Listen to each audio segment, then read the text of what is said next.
Hey guys, how is it going? Gonna turn that off there. Got some people, and man, I didn't think anybody was gonna show up tonight. Look at that. So we got a couple people on Twitter. We got a couple people on Clownfish Gaming. We're gonna be doing this a little more often, I think.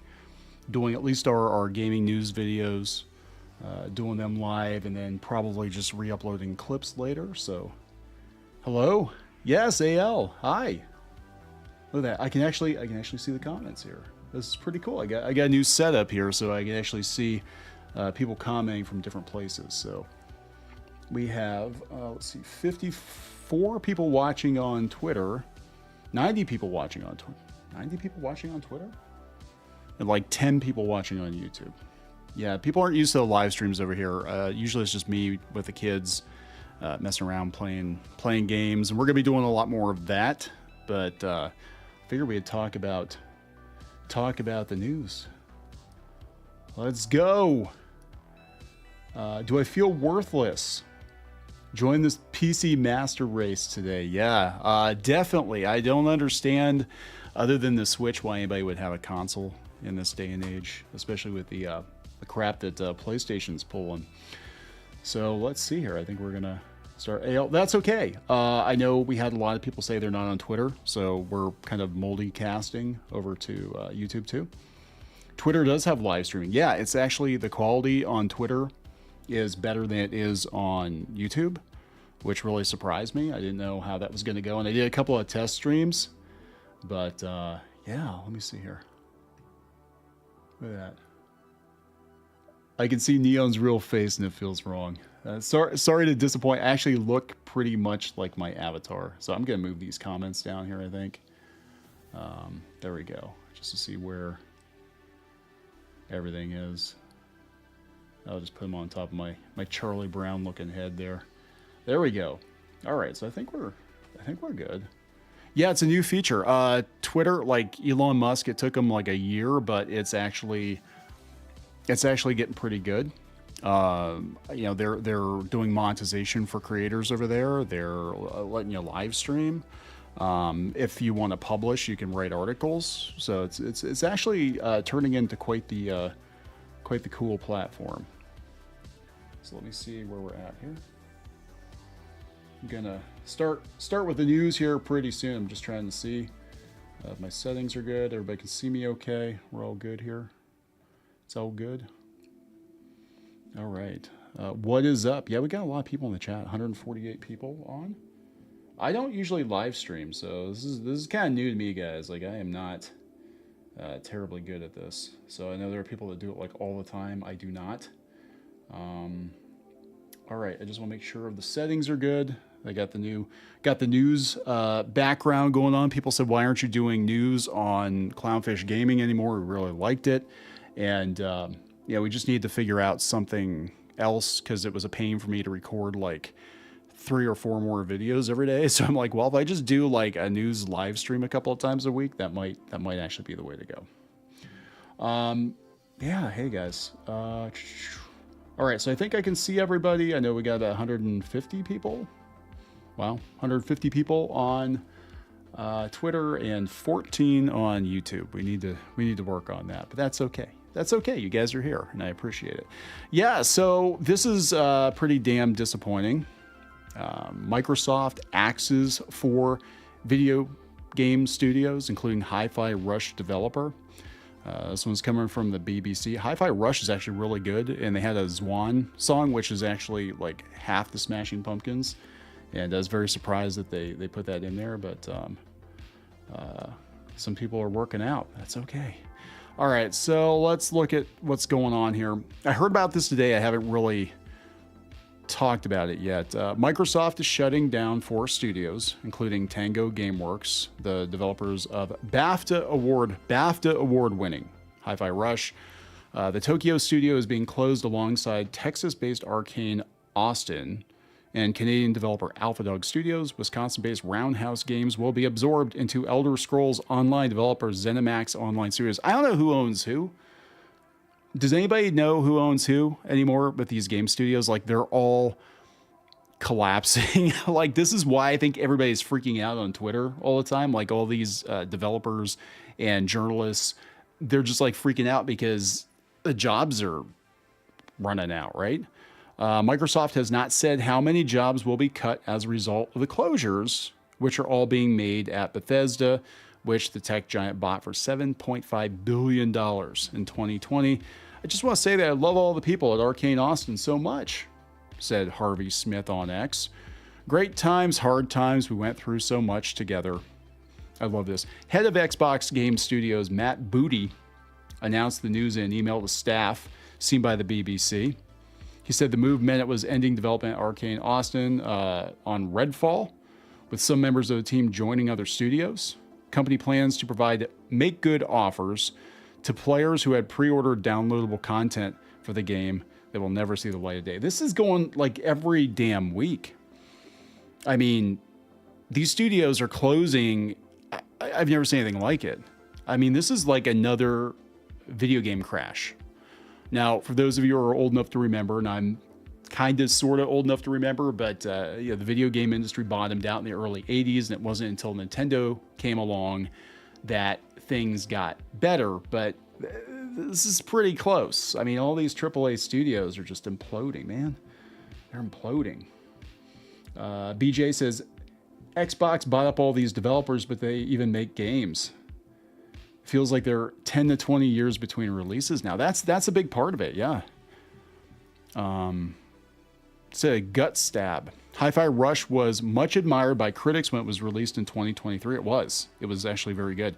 Alarm bells began ringing at Tango Gameworks after it was among the 4 games Microsoft released on rival consoles this year. Yeah, remember that. They're like, hey, we're going to release some Xbox games, and people were speculating that they were going to get rid of Xbox as a console and just, throw games on other platforms.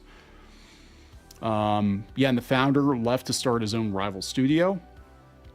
The closure of Tango Gameworks means an end to the studio responsible for several popular games, including The Evil Within and Ghostwire Tokyo. I have not played either one of those. I haven't. But, God, this is crazy. Thank you, everyone who explored the worlds we created. Yeah. Okay, Permission to Be Human. This is the studio head, Wait, is this right? The move has been met with criticism from gamers, as well as those within the company, with Dinga Bakaba. I hope I'm pronouncing that correctly. The studio head of Arcane Austin, sister studio Arcane Lion, calling the cuts absolutely terrible. Permission to Be Human. To any executive reading this, friendly reminder that video games are an entertainment cultural industry, and your business as a corporation is to take care of your artists and entertainers and help them create value for you. The problem with big companies is they have shareholders to answer to, and they just want infinite growth, and that's not something that can happen. That's not something that can happen. AL says so many things are failing right now, and it feels like it's because they all made the same bad decisions. Yeah, everything is collapsing. Everything is like blowing up. It's so freaking weird. Media, social media, Hollywood, video games, comic books, the animation industry. I have a podcast coming tomorrow. We did an interview with Fresher Luke, and he's kind of talking about the state of animation right now. It's not much better than the video games. Yeah, so this isn't good. Yeah, they're buying too much. They're buying too much, and they don't know what to do with it. So that is what's going on with the Hi-Fi Rush developer. What else we got here? Oh, here's some good news. Stern Pinball is making a John Wick pinball table. Do you guys have any of the Stern tables out there? I would love to have a couple of these, but they're like $7,000 to $12,000 each. I do have a virtual pinball table, and I'm looking at getting a couple of retro tables, but God, these tables are amazing. The Godzilla one especially. We were thinking about getting a Godzilla one at one point, but yeah, look at that. That is beautiful and incredibly expensive. Limited to 1,000 globally. Dang. So if you have any John Wick fans out there, check out the limited edition John Wick pinball table from Stern. Yeah, we have more podcasts coming. Super Nintendo World, they put some information out this week. This is one that we're super excited about. I think this is going to be a Disney killer. Most people are going to go to this. We'll talk about the Switch too, I think.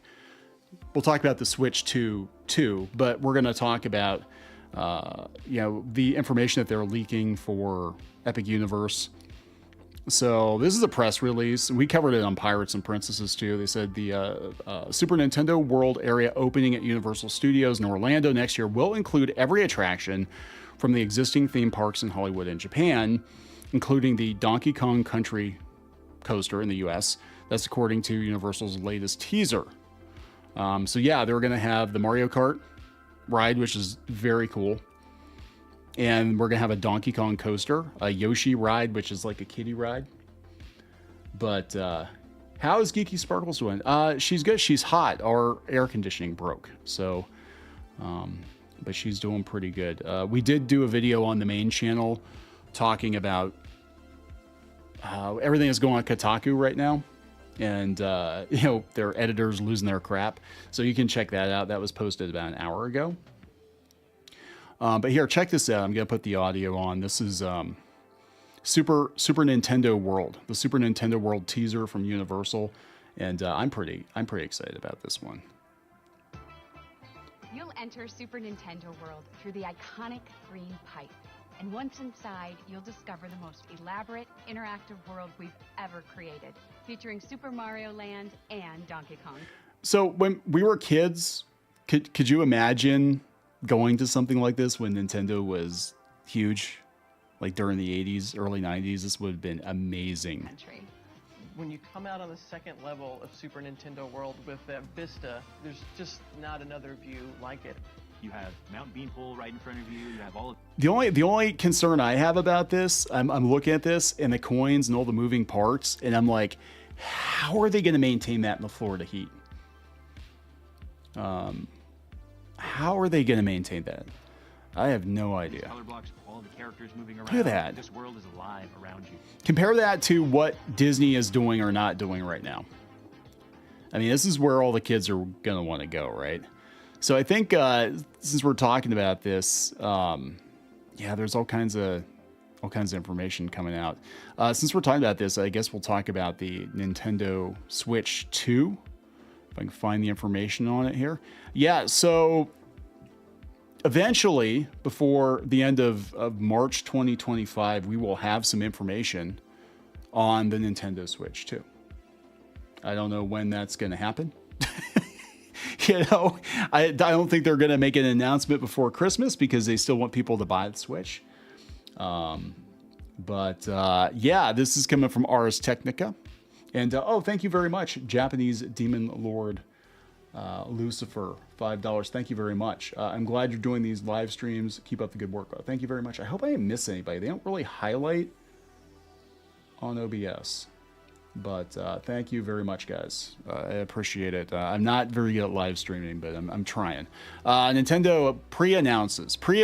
So they're making an announcement for the announcement that they're going to announce the Switch 2 eventually. Does that make sense? More info promised sometime before the end of March 2025. This is I haven't looked at this yet.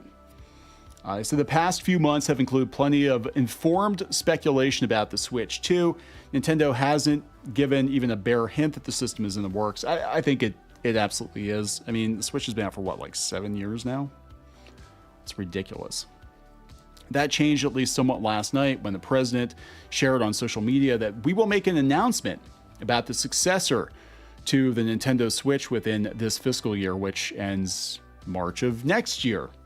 So sometime within the next year, we're going to let you guys know what's going on. Sometime within the next year. In his pre-announcement, Furukawa warned that an upcoming Nintendo Direct presentation plan for June would include no mention of the Nintendo Switch successor, suggesting more information may be coming closer to the end of the fiscal year. They're not going to... Look, this is my personal opinion, because we've been kind of covering the Switch too. I love my Switch, I do. I mostly play on PC, but I will play on the Switch too, because it's portable and, you know, it's got the Nintendo games on it, right? They're not going to make the announcement before Christmas because nobody's going to buy a Switch 1. If they make the announcement that the Switch 2 is coming out in 2025, Grandma's going to wait. She's not going to buy a Switch 2. She ain't buying a Switch. Or I'm sorry, she's not going to buy a Switch 1 if she can buy a Switch 2. She'll be like, oh, next Christmas. You know, Jimmy's getting socks this year. He's not getting a Switch. Furukawa notes that the eventual announcement will come over 9 years after Nintendo first alluded to the Switch's existence in 20. So we're talking damn near a decade that people have known about the Switch, played the Switch. I mean, we're talking what, 2017? I think it came out. They had a preview trailer dropping in 2016. Hands-on press previews came 3 months after that, and it finally came out, March of 2017. We probably won't have to wait 2 years between the formal announcement and the retail launch of the Switch 2, though multiple reports have suggested that Nintendo is aiming for an early 2025 release for the updated hardware. So that, I guess that makes sense. That doesn't, if it were me, I wouldn't tell people it's coming next year until after Christmas, but that's, it's like, because you want to get that last minute cash, right? Rose says October 2026 until it comes out. It's holiday time. Yeah, it's weird. I mean, they're definitely taking their sweet old time on this, for sure. All right, well, make sure I'm not missing anybody here. I don't want to miss anybody because this software is a little bit different than what I'm used to. So they waited 9 years before following the original and best-selling game. It's true. Reports have suggested that select third-party developers have had access to the Switch 2 since the middle of last year, and that Nintendo is holding off on the release to prepare a stronger launch lineup of first-party software, which means Mario, Zelda, Metroid, Donkey Kong. So the Switch 2 pre-announcement announcement comes alongside the release of Nintendo's latest financial results. Sold 15.7 million Switches. Wow. I mean, it's down from the peak, but yeah, I mean, the Switch is getting old, man. So where are the comments? Like, they still got comments on this site. That's kind of crazy. Are they going to call it like the Switch U? And is it going to be a disaster? Because like Nintendo, it seems like every other console is good anymore. And then they always have a misfire. They'll do something like really ridiculously complicated with it. Like, oh yeah, it's a Switch, but it's also a VR headset. And you can enter the multiverse, the metaverse of Mario, but only when you go to the theme park. I like this. So we get the pre-announcement to get pre-psyched to pre-order a pre-release games for an unreleased console. Yes. But do people get excited about consoles anymore? I'm going to be honest. Do they? I don't know if they get excited about consoles like they used to. Hey, thank you very much, Commandant VHS. I hope I'm not missing anybody. I do apologize. Nintendo has the worst hardware and the best games. That is true. And that's intentional. And I forget what they call that, but they're actually like, they want to maximize the hardware. So they will release hardware that's already old, but then do the best they can do with it. I mean, the NES, when it came out, was already a couple years old, and they were using like what, a Z80 or something processor in that, and like freaking Pac-Man ran that. They discontinued that, by the way. So yeah, here's some more pictures from Pirates and Princesses of Super Nintendo World if you're interested. Let's see what's going on with Pal World. We got new pals coming. Yeah, people do get excited for Nintendo consoles. Like I said, every other one is good, though, because you look at it and it was like, okay, the N64 was awesome. The GameCube was meh. I mean, we had one. It was fun, but there weren't really a lot of games for it compared to like the PS2. But the GameCube versions tended to be better of the games that they had. I mean, I know I traded in Sonic Heroes PS2 for the GameCube version because it was better. But then they went from that to, let's see, the N64, the GameCube. Then we did what? The Wii. Yeah, the Wii was a huge hit. And then the Wii U was a huge misfire. And then they came back with the Switch. So yeah, the next one's going to be a flop. Yeah, I think How's it going? It's going pretty good, Sora. How's it going? Yeah, we got some people.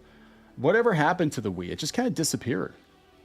Like it was where I was watching some sitcom from the 2000s the other day, and they were playing Wii Sports, and I'm like, man, remember when everybody's playing Wii and they were using the Wii Fits and they were telling you were fat even if you weren't fat? You're just fat because you're a Westerner. Like, oh, you're over 6 foot tall. Yeah, you're fat. Doesn't matter how skinny you are. You're fat. It fat shames you. I think it had like womp womp music too. Somebody was talking about that. Yeah, it better be. Hey, Morales. Yeah, it better be backwards compatible. I've got a lot of Switch games. I'm gonna be really, really pissed if it is not backwards compatible. So let's see what we got going on here. All right, so this is coming from Game Informer. New pals and a new location are coming to Pal World this summer, guys. So this is the latest teaser for that. This was about a week ago. Did you guys see this frog yet? You guys playing Pal World? The game is freaking on. Like, I don't care. I'm gonna be honest. I'm at a point now where I don't care if another video game console ever comes out because I'm happy with my PC. But Pal World's still doing really good. So check this out. I think I got the audio on here. Do we got the audio on? There we go.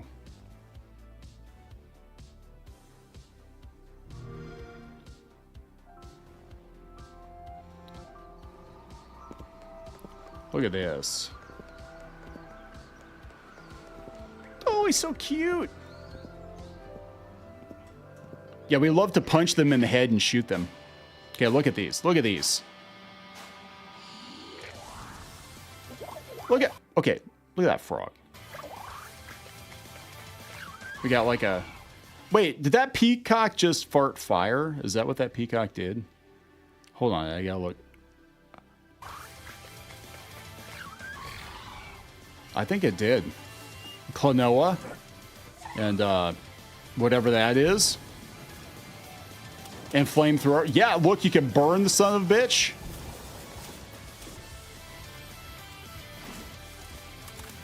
Yeah. Gotta kill them all. Yeah, I want that. I want that. I gotta get a server set up. I told the kids that we're gonna set up a Pal World server and we're gonna get geeky and she's gonna play Pal World, but she's not gonna want to play Pal World the right way because you have to enslave them and kill them, and she is not gonna want to do that. You know, I can tell you right now, she is not gonna want to do that. All right, let's see what we got here. This is this one's coming from Kotaku. I got to put this out there because we're talking about Pal World, right? Let's see here. Yeah, this is Pal World as told by Steam reviews. My pals are overworked and underpaid just like me. Right. So they're really like gunning for Pal World. All these journos are. Here's a handful of the best reviews for Pal World on Steam.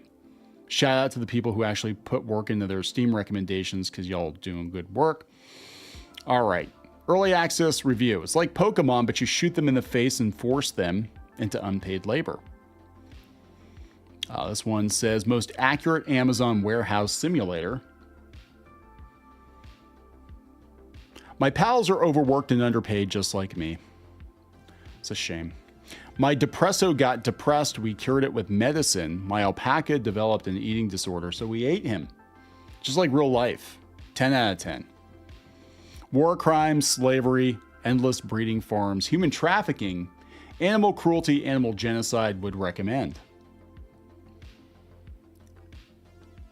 Yeah, I think a lot of people, like, I would love for her to play Pal World. I want her to play Pal World, but I know she's gonna definitely not like what you have to do to get ahead. What you have to do to get ahead is you gotta freaking kill them, eat them and beat them. No, that's a different game. Get stranded on a beach and start punching sheep. This is Pokemon Black and Blue. Beat them up, enslave them, starve them, force them to breed, and then eat them when they get out of line. 10 out of 10. Please don't let Nintendo take this away from us. They're trying. They're trying. I killed a mammoth with 20 campfires like our ancestors intended. Don't worry, they love to work. They love doing their jobs. PETA's other favorite game. Protagonists in any Pokemon-like game. As long as we stick together, we can do anything. Protagonist in Power World commits enslavement, animal cruelty, poaching, murder, destruction of property, crimes against humanity, and every other species for that matter, and unethical experimentation. I'm gonna make my own Pokemon with blackjack and hookers. Pretty sure my pals are unionizing against me. It's a great game, I'm just a hater. It is. It's actually a very good game. It will never come to Switch. Well, I can't say that. Money talks, you know. Maybe they'll say, hey, you know, if you can't beat them, I mean, you can beat them, but yeah. Let me sex the pals. Yeah, somebody's got a patch for that, I think. It's pretty bad. What else do we got here? So we got Power World. We got, tell you what, let's talk about Square-Enix losing a lot of money. I don't know who that guy is. I don't want to see him talk. You're here to watch me talk, right? Yeah, so I think I did a video on the main Clownfish channel about this. Square-Enix takes a $140 million hit in content abandonment losses. Basically, they had games that they were working on, and it was a disaster, so they gave up on them. That's what that's what they're saying. So this is about a week ago. Square-Enix has revised its approach to PC and console game development and absorbed a $22.1 billion loss. 22.1 billion yen loss, which is 140.9 million. And what it calls a content abandonment loss. Yeah, just imagine being able to be like, yeah, we just don't want to make these crappy games, so we're just gonna nope out. In a warning to the investment community, the Japanese company said it would recognize the extraordinary loss for the fiscal year ending in March of 2024. Yeah, whoops, we made a lot of really bad decisions. We made a lot of really bad games. Remember when Square put out amazing games like every other month? It was awesome. Like from 97 through 2000, Squaresoft, before it was Square Enix, they put out some of the best RPGs ever made. And they had new franchises. And they don't do that now. It's just like, it's the same crap. It's like reheated leftovers. Final Fantasy, time and time and time again. Just like reheated Final Fantasy leftovers. Reboots or crap that nobody wants, like Forspoken. This is a result in a change of approach to Square Enix's development of what calls HD video games, PC and console, as opposed to mobile and MMO. And it's note the company said it wants to be more selective and focused in the allocation of development resources, and as a result of the close examination of its development pipeline, it's taking the multi-million-dollar loss. Square Enix did not name the canceled or rescoped in development titles.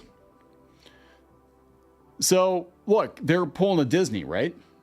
That's what they're doing. They're totally pulling a Disney. They are taking a look at all these games they greenlit. They're taking a look at their massive losses. It was so bad they sold Crystal Dynamics. They sold that off, I think. They sold a bunch of, like, I know Marvel was a massive disaster for them. They don't have control of Tomb Raider now, and Final Fantasy Rebirth did not do as well as they were hoping. You know, I remember when Final Fantasy games used to come out, new Final Fantasy games used to come out like every other year, and they were all good and they were all unique. And now it takes freaking 10 years to get proper Final Fantasy. I mean, Final Fantasy 15 was actually a spin-off of 13, and it took so damn long. They're like, yeah, let's just call it 15. You know, let's just call it Final Fantasy 15. And I don't know what 16 was. My son actually played it. He said it was pretty good, but it was an action game. It wasn't an RPG. But here they're pointing out the games that did well. These are some of the games they're making, I guess. They said other games released in the current financial year include Final Fantasy 16 Foam Stars, which is a Splatoon-style multiplayer game. I don't even know what that is. Dawn Trail for Final Fantasy 14, Kingdom Hearts 4 someday, Dragon Quest 12 someday. What they're not mentioning in this is that games like Forspoken did very, very badly. Very badly. Hundreds of millions of dollars burnt. Oh, yeah. Speaking of clowns, yeah, we gotta look at this. This is Killer Clowns from Outer Space. My wife was telling me about this today. I knew that this was coming because we got a trailer for it. Like, God, it's been like a year. But this is one that I think Pinky Boo, believe it or not, Pinky Boo is a massive Killer Clowns from Outer Space fan. She's got the Loungefly backpack. I think she's got a t-shirt. She might have shoes. But she loves Killer Clowns from Outer Space. So we got to look at, can we look at some of this? Yeah, well, let's take a look at Killer Clowns from Outer Space. I'll play this. They have video. Here we go. The official How to Survive. Is that what this is? How to Survive the Killer Clowns? Killer Clowns from Outer Space, the game, puts you in the very shoes of the clown invaders, or that of the nimble humans.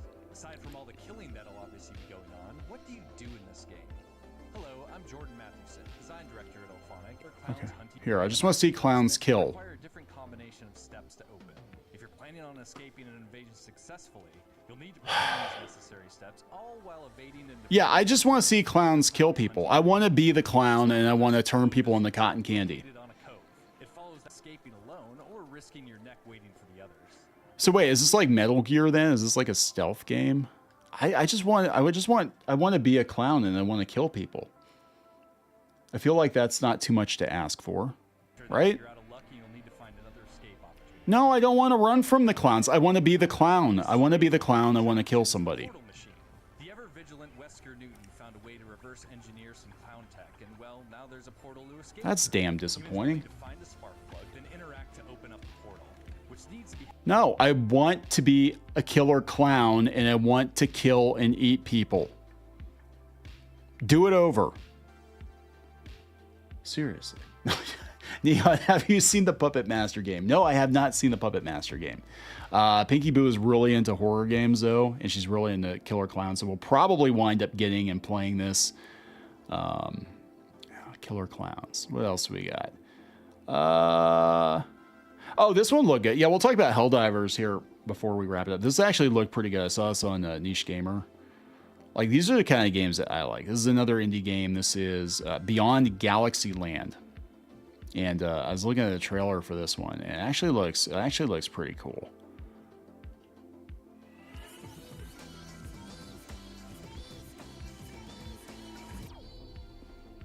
Looks like Out of This World, kind of. Doug was just your average high schooler when his world was turned upside down. And by upside down, I mean met total annihilation. Mondays, am I right? As for our unlikely hero, fate had a different path in store. Welcome to Galaxyland. This looks pretty cool. Like I said, it reminds me of Out of This World and like those PC games from back in the day. Flashback. Was it Flashback? Flashback.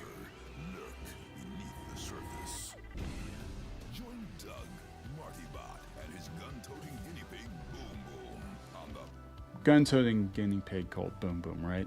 Yeah, I'll have to check out the Puppet Master game. Let's turn this off again here. All right, so maybe we'll talk about this. Can we talk about this before we go?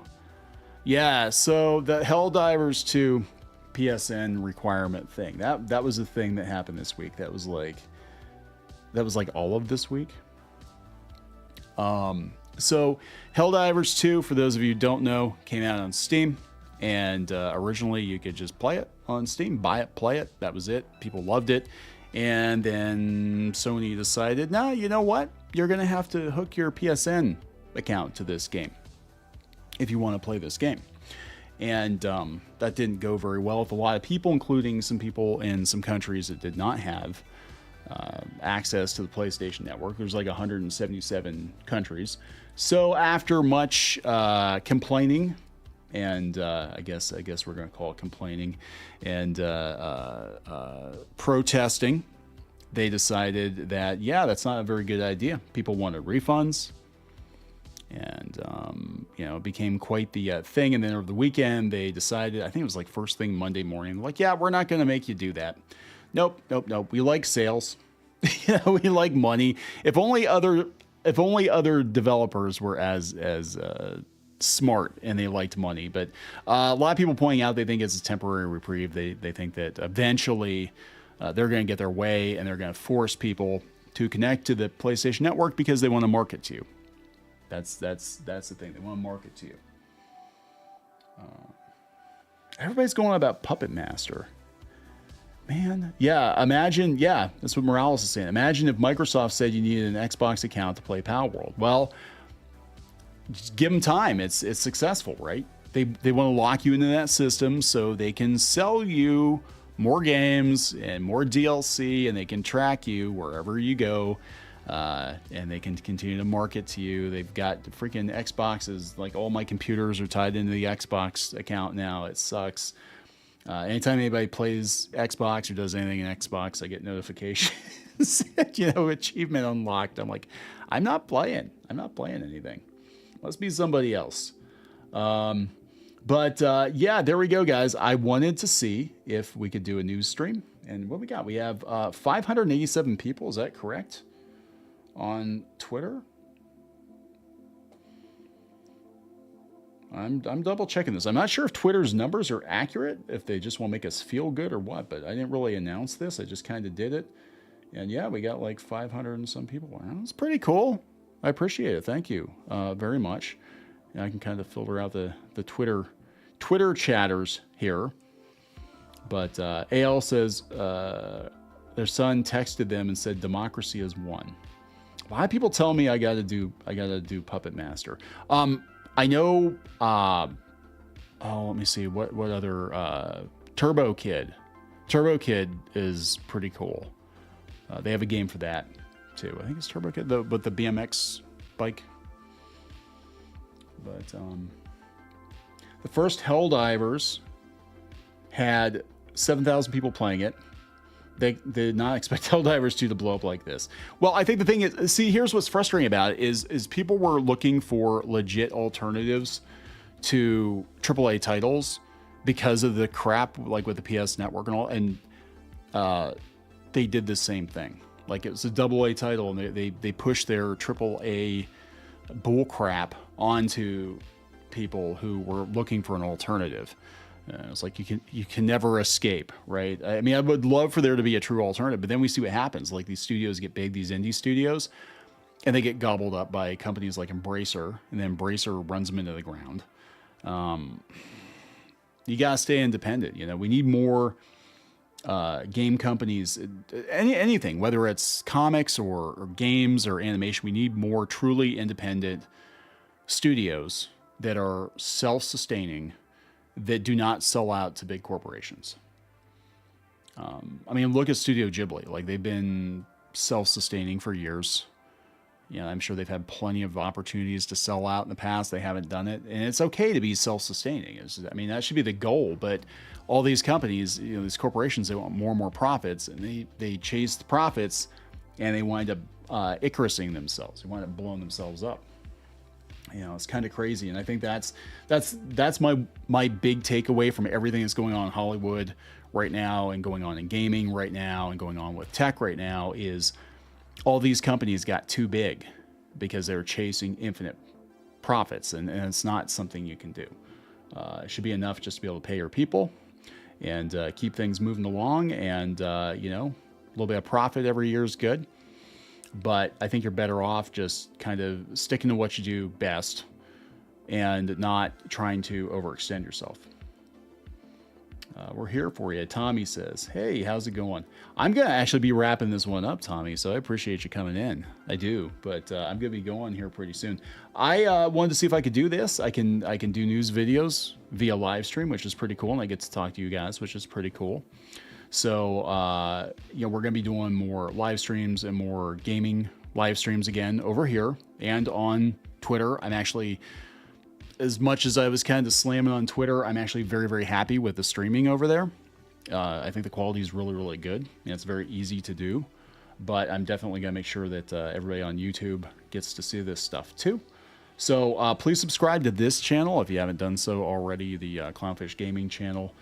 Considering only 36 people are watching on YouTube, I think you guys are all subscribers already. But yeah, definitely. Well, hey, thank you so much for coming in, everybody. It's greatly appreciated.